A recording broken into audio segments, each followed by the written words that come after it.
le Seigneur te bénisse. Ma soeur, je suis ici aujourd'hui pour t'avertir. Le Seigneur m'envoie pour t'avertir. Je vais parler de maquillage. Le Seigneur me dit, jette tous ces produits de maquillage que tu as dans ta maison, dans ton porte-monnaie, dans ton sac. Jette ça. Le Seigneur t'a créé naturel. Il veut que tu restes naturel, ma soeur. Le Seigneur veut que tu gardes ton visage naturel. C'est les femmes païennes. Quand tu regardes l'histoire d'où vient le maquillage, c'est les femmes égyptiennes qui ont commencé tout ça. Les femmes prostituées, avant d'aller voir les prostituées, les hommes prostitués, elles se déguisaient le visage. Elles commencent d'abord par le col. On appelle le col, ce que tu appelles mascara. Ils appelaient ça le col. Ils mettent ça et puis ils prennent une poudre blanche, ils mettent sur leur visage. Tout ça, ça existe depuis. Et Dieu est ça. Dieu a puni les filles de Sion dans Ésaïe 3, verset 16. Parce qu'elles copiaient les mondaines. En 1770, il y a une loi qui était sortie en Pennsylvanie. Que si jamais un homme veut se marier et il se rend compte que sa femme a mis le maquillage sur son visage, il a le droit de divorcer cette femme. Parce qu'en ces temps-là, c'était une honte pour une femme de se masquer. Et la raison pour laquelle on disait ça, c'est parce que la femme prenait le visage qui n'était pas le sien. Donc, prendre le masque, les poudres, les fondations, tout ça, mettre sur ton visage, c'est pour rejeter ce que le Seigneur a créé. Vraiment. Et toi, la femme chrétienne, tu te mets devant le miroir. Tu commences, tu mets d'abord première couche, deuxième couche. Tu couvres partout. Tu couvres partout. Il y a le témoignage de la sœur Adélaïda.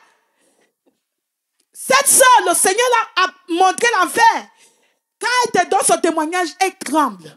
Elle dit, le Seigneur dit, je vais te montrer une sœur qui se maquillait le visage. Elle est en enfer. C'est en anglais. Le Seigneur dit à la sœur là, toutes ces choses ne me plaisent pas. Quand une femme laisse le look naturel que je lui ai donné pour aller peindre son visage, soit disant qu'elle est en train de me plaire, elle est plutôt en train de commettre l'abomination devant moi. C'est ça que le Seigneur dit à cette sœur. Et la sœur dit qu'immédiatement, elle a vu une sœur en Christ. Quand je dis ça en Christ, quand cette femme était sur la terre, elle avait donné sa vie à Jésus comme tout le monde maintenant. Mais elle obéissait, elle choisissait les versets qu'elle va obéir. Dans la sœur chrétienne, elle était sur la terre, elle disait que non, Dieu ne regarde pas à l'apparence. Elle pouvait se maquiller, déguiser son visage. C'est le vrai mot. Déguiser son visage. La sœur là était en enfer. La sœur Adélaïde dit qu'elle a vu la sœur là en enfer. Les démons l'ont forcé à prendre le miroir. Le démon dit, maquille ton visage. Les démons l'obligent de peindre son visage.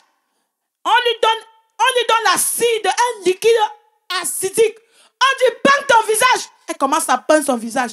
Elle prend un truc acidique, elle met sur les lèvres. Les lèvres, ça chauffe, ça brûle. Oh, ma soeur. Tout ça, cette femme aujourd'hui en enfer, elle regrette. Si on lui donne la chance de revenir, elle ne peut plus faire ces bêtises-là. Elle ne peut plus. Mais c'est trop tard. Voilà pourquoi le Seigneur dit, toi qui es encore vivant, tu as encore le souffle de Dieu en toi. Tu respires. Mais tu ne veux pas obéir l'Éternel. N'obéis pas l'Éternel.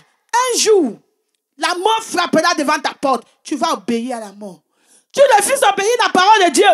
Mais un jour, la mort va frapper à ta porte. Tu vas obéir. Et tu vas comparaître devant le jugement de Dieu. Tu vas rendre compte à l'Éternel. Toutes ses œuvres. Je verrai si ton pasteur sera là. Je verrai tous ces groupes chrétiens qui te disent que non, ma soeur, maquille-toi. Prends soin de ton corps. Aujourd'hui, la femme, pour être acceptée dans le monde, il faut qu'elle se maquille le visage. L'histoire a montré que 1282 tubes sont vendus en 1 minute. Tubes de rouge à lèvres. En 1 minute, les femmes dépensent des millions d'euros en une année pour aller acheter toutes ces bêtises-là pour mettre sur les visages. C'est la vanité. C'est la vanité. Vanité de vanité. Vanité. Les femmes. Je vous dis, ma soeur, une femme m'a appelé, elle me dit, je suis convaincue, mais je fais ça pour ton mari. Continue à faire ça pour ton mari. Continue à faire ça pour ton mari. Continue à souiller ton corps pour ton mari. On verra si le jour du jugement, ton mari va te défendre. Le Seigneur demande que tu n'as pas besoin de toutes ces choses-là pour plaire à lui-même et à ton mari. Ton mari connaît qui tu es. Il sait que tu es une servante de l'Éternel. Tu n'as pas besoin d'aller masquer ton visage. En Amérique, vous connaissez ceux qui ont commencé à se masquer le visage? C'était les Indiens. Ils masquaient les visages. C'était pour tromper les ennemis. En Afrique, les femmes, les gens qui se maquillent, c'est au village. Ça a commencé au village. En brousse. Ils mettaient des trucs sur le visage pour imiter les dieux, les démons. Parce que quand les démons apparaissent, c'est comme ça qu'ils sont masqués. Donc ils mettent les trucs sur les visages pour ressembler aux démons. Mais maintenant, toi la chrétienne, tu ne peux pas copier le monde.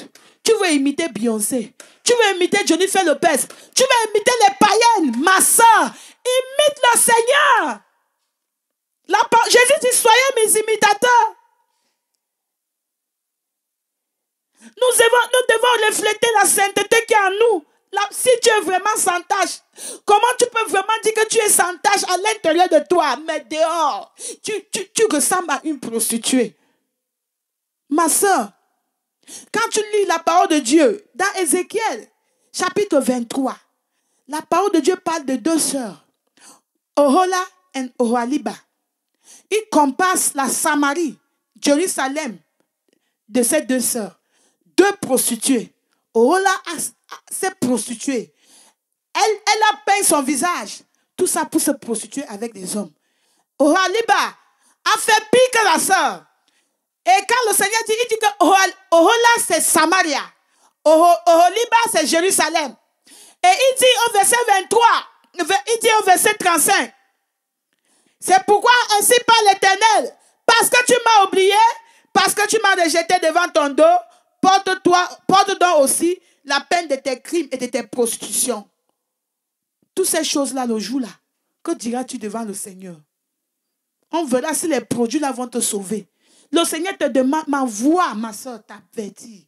Le Seigneur m'a montré, j'ai vu une soeur en Christ qui a été jetée en enfer à cause de son physique. Le diable ne peut pas montrer telle chose. C'est le Seigneur qui m'a montré. J'ai vu l'ange de l'Éternel ouvrir le livre de vie. Cette soeur, son nom n'était pas écrit. Et elle disait à l'ange, cherche bien, mon nom est quelque part. L'ange de l'Éternel dit non. Quand tu es sur la terre, on t'avait dit, laisse les pantalons, laisse les maquillages, laisse les faux cheveux, laisse les bijoux. Tu as refusé. Voilà ça qui t'envoie en enfer. Parce que toutes ces choses ne peuvent pas entrer dans le royaume des cieux. Le Seigneur est trop saint. Il est trop saint pour laisser une petite. Il dit aucune souillure n'entrera dans le royaume des cieux. Quand tu vas mourir, tout ce que tu portes sur ton corps là, ça va se présenter le jour là. Comme tu crois qu'aujourd'hui tu t'habilles comme une païenne, comme une prostituée, le jour que tu vas mourir, tu vas te transformer en un ange. Ma soeur, ça c'est le mensonge de l'enfer. Ça vient de l'enfer. Si le pasteur te dit que Dieu ne regarde pas à l'extérieur, si le pasteur te dit que tu peux t'habiller comme une prostituée, il te dit maquille-toi, blanchis la peau, porte les bijoux, porte l'or, tout ça. Il y a une sœur en Christ qui est venue me voir et me dit que le pasteur, lui, elle est partie demander au pasteur, pourquoi tu ne m'as jamais pressé sur les bijoux? Le pasteur dit que non, les bijoux dont parle la Bible, c'est les bijoux spirituels. Ma soeur, vraiment, les bijoux dont parle la Bible, c'est les bijoux spirituels. La soeur m'a appelé, j'ai dit à la soeur, va dire au pasteur là de te dire que à quoi ressemblent les bijoux spirituels, pourquoi tu ne mets plus? Parce que le Seigneur demande qu'on ne doit pas mettre ces choses-là. Vraiment, vous voyez, les pasteurs aujourd'hui prêchent, ils prêchent ce que les chrétiens veulent entendre. Il y a les chrétiens aujourd'hui, si tous les pasteurs prêchaient la sainteté, c'est que l'église est vide. Peut-être il y a 2, 3. Et le Seigneur m'avait montré un jour, il m'a dit clair, je ne cherche pas la qualité, la quantité, je veux la qualité. Donc si aujourd'hui, en Irlande, que ce soit en France, qu'il y a seulement, dans toute la France, il y a seulement 20 chrétiens qui seront enlevés, gloire à Dieu. Gloire à Dieu. Demande au Seigneur qui te montre combien de gens vont au ciel en une année. Tu seras surprise, ma soeur. Beaucoup de gens qui donnent leur vie à Jésus en une année, demande-lui demande-lui de te montrer combien de personnes vont au ciel en une année. Tu seras surprise. Tu sauras que vraiment le chemin qui mène au ciel, c'est trop étroit. c'est resserré. Il dit, peu de gens le trouvent. Je viens te présenter ce chemin étroit. Le chemin de la sanctification, ma soeur. Rejette tous ces produits maléfiques. La reine de Côte se vante. Elle se vante dans l'église. Le Seigneur m'a montré comment elle se vantait. Et elle disait que pour qu'elle sorte, c'est les sœurs en Christ qui doivent lui demander de sortir. Ma soeur, lève-toi et dis non à la mondanité. Dis au Seigneur que mon corps t'appartient. Il le mérite. Dieu mérite. Dieu mérite que tu lui donnes ton corps. Il demande dans Romains chapitre 12, verset 1, que tu le glorifies avec ton corps. Ma soeur, ce message, c'est un message d'avertissement. Si tu rejettes l'Éternel, tu rejettes ce message, tu es en train de rejeter l'Éternel. Repends-toi, ma soeur. Je ne viens pas te prêcher la religion. Je ne suis pas en train de dire que quitte ton église, viens chez moi. Même si là où tu persévères, si tu es vraiment délivré, la lumière qui est en toi va faire ce que certaines personnes, ils voient les bonnes œuvres et ils glorifient l'Éternel. Si là où tu loues l'Éternel, tu veux vraiment entrer au ciel et tu trouves que c'est une occasion de chute pour toi, prie l'Éternel qui te montre où tu dois louer l'Éternel. Il y a les assemblées. Il y a les assemblées qui prêchent la sanctification. Il y a les assemblées. Je ne suis pas en train de faire la publicité pour les assemblées. Mais si tu veux, appelle-moi. Il y a mon numéro. Il y a des assemblées partout, en France, partout dans le monde entier, qui prêchent la sanctification à l'intérieur et à l'extérieur. Si tu cherches le Seigneur, le Seigneur va te retrouver. Praise the Lord. Sois béni, ma soeur. Je t'en supplie au nom de Jésus. Donne tout au Seigneur. Renonce tout à l'Éternel. Dis au Seigneur, oh papa, que ma chair soit crucifiée. Oh Seigneur, je ne peux pas abandonner de moi-même. Je viens devant toi, Seigneur. Je suis trop attaché à ces choses. Seigneur, détache-moi. Une sœur va dire que non, moi je mets les bijoux là, je ne suis pas attaché. Si tu n'es pas attaché, abandonne. Parce que c'est une idole devant le Seigneur.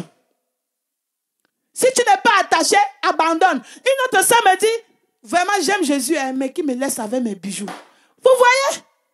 Vous voyez? Si tu parles à la chambre d'une sœur, il y a une caisse. Vous pouvez la garder ces idoles là-dedans. Jetez, ma soeur. Tout ça appartient à la reine de Côte. Jetez. Le Seigneur m'envoie aujourd'hui pour t'avertir. Si tu ne te repens pas, ce message te jugera au jour du jugement. Sois béni au nom de Jésus-Christ.